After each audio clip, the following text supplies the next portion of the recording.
Hola la familia! On espère que vous allez bien et bienvenue pour un petit débrief.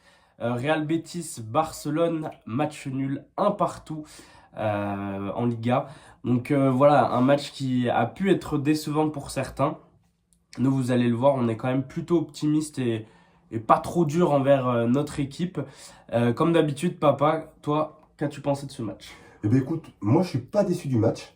Je mets ce match sur le compte de la fatigue de l'ensemble de l'équipe du FC Barça. Hmm. Je mets également ce match sur le bloc défensif donc, du Real Betis. Donc quand il y a un gros bloc défensif comme ça, c'est extrêmement difficile à jouer. Mais il y a eu quand même beaucoup d'occasions pour le FC Barcelone. On a manqué de réussite. Donc c'est pas un match où je vais dire vraiment le FC Barcelone, ils ont mal joué, s'ils n'étaient pas là, nanani, nanana. Moi je pense qu'ils étaient là, grosse fatigue, gros bloc défensif du Real Betis. Donc c'est très compliqué de marquer des buts dans ce type de match, on le voit assez souvent d'ailleurs. Mais voilà, je me suis quand même régalé en regardant le match.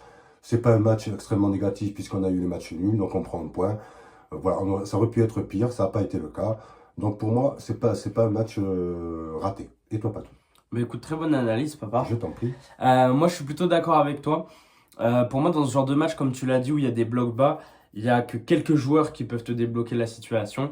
Et ces quelques joueurs, malheureusement, n'étaient pas dedans hier, à savoir Pedri, Lamine Yamal, qui sont des joueurs qui changent complètement le cours d'un match. Et on a vu que Lamine Yamal, les dribbles, ça passait pas. Non, L'imprécision était à son paroxysme. manque de finition. Manque de finition, mauvais choix. Voilà, il y a des soirs comme ça où il n'est pas dedans.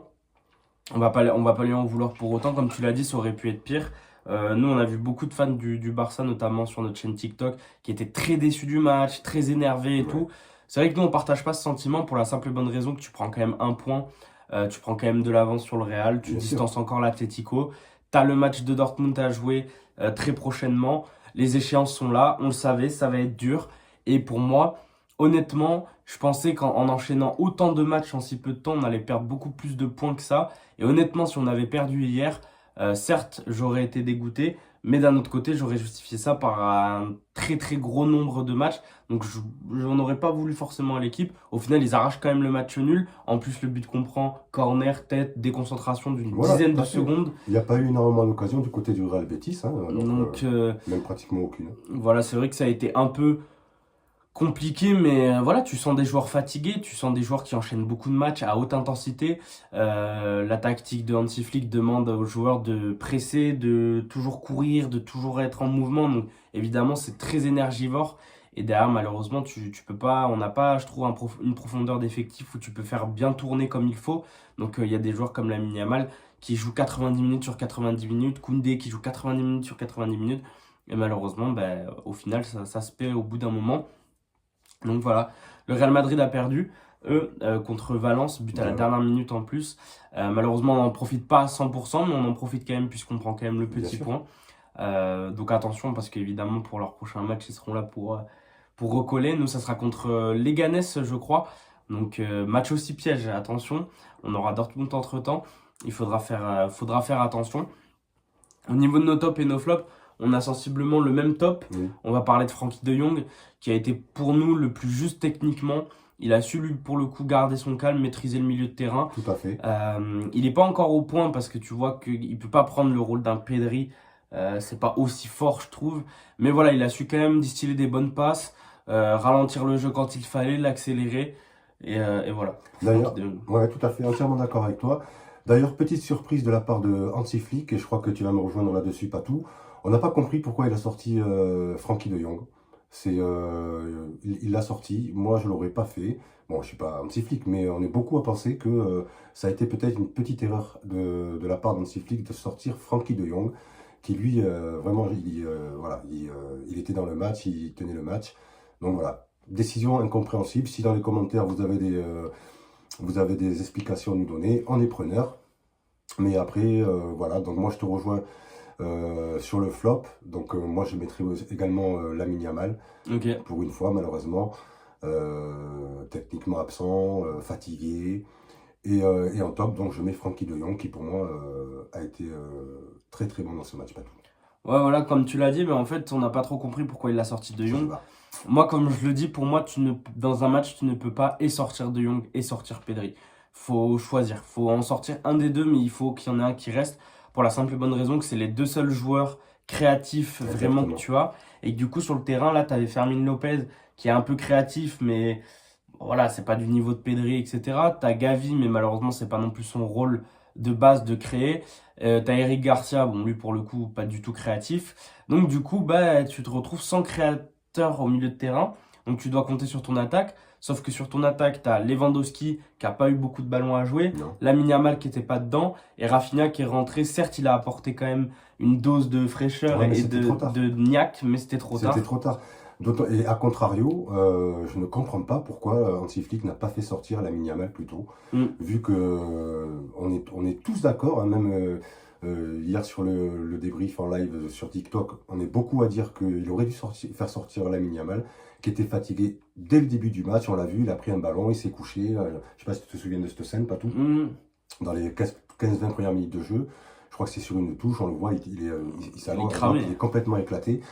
Donc voilà, donc décision pour moi en tout cas incompréhensible de la part d'Hansi Flick, mais bon, il, il connaît mieux le jeu que nous, Ouais, voilà. mais on peut aussi donner Oui, nos oui. avis, hein. Je veux dire, c'est pas parce qu'on n'est pas les entraîneurs qu'on... Il est maître de son équipe, il doit avoir des choses qu'on ne voit pas. Voilà, tout à fait, des techniques, des Mais bon, c'est tactiques, des vrai que là, pour stratégies. le coup, voilà. Peut-être, alors, il s'est peut-être dit que Yamal pouvait avoir une fulgurance dans les derniers instants, on ne sait pas. Non, On saura pas, mais là, il aurait dû clairement le sortir. D'autant plus que tu prépares Dortmund, donc tu as besoin de l'avoir à 100%. bien sûr. Donc, c'est assez compliqué des fois les choix. Mais bon, comme on n'est pas dedans, on peut pas Voilà, on peut pas, forcément. voilà. Il y a des stratégies qu'on connaît pas non plus, donc... Donc Mais voilà. bon, c'est une question qui mérite d'être posée, en tout cas, Pat, Voilà. Et moi, je voulais repointer du coup quelque chose, et après, je pense qu'on pourra s'arrêter là. si tu veux. C'est quand même le manque d'efficacité du FC Barcelone, qui a montré cette saison, quand même, sur quelques matchs, un manque d'efficacité qui leur coûte des points. On peut faire entrer le facteur chance quand il y a des barres, quand il y a des poteaux. Honnêtement, quand c'est un match comme hier, moi, je suis pas d'accord trop avec le facteur chance. Parce que pour moi, tu as eu des actions. Et ces actions-là, faut les mettre au fond. Il n'y a pas d'excuse. Moi, je fais pas partie de l'équipe qui va dire on peut pas marquer à chaque fois. Si quand tu es le Barça, que tu es censé être la meilleure équipe du monde, tu dois savoir marquer tes actions. Alors, soit, comme le match d'hier, tu as beaucoup d'actions, mais t'en mets une ou deux, ok.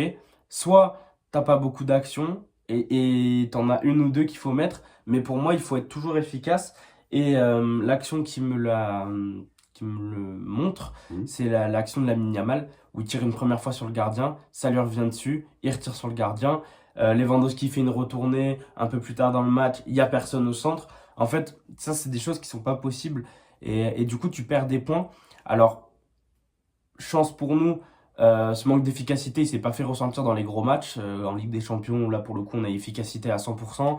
Contre le Real, on a eu, et contre l'Atlético, efficace à 100%. Mais attention quand même à ces absences-là, parce que, en fait, tu vois l'équipe plonger dans un doute tout de suite. Euh, Quand tu as deux, trois occasions, tu les vois, je trouve, dans les regards, ils sont en mode, oh voilà. Mhm. Et quand tu regardes, en fait, les interviews de fin de match, tu as des joueurs, je sais plus qui disaient, oui, bah, il y a des soirs comme ça, quand ça veut pas rentrer, ça veut pas rentrer. Ah, moi, j'ai un peu du mal à dire ça. Tu peux pas prendre ça et se dire, ah bah non, bah voilà, ça. Non, t'es professionnel, tu joues au FC Barcelone, tu peux pas dire que il y a des soirs, ça veut pas rentrer. S'ils avaient mis quatre poteaux, une barre et tout, je veux bien, mais là, en soi, les occasions qu'il manque, c'est soit par un manque de précision, soit par un manque d'efficacité face au gardien.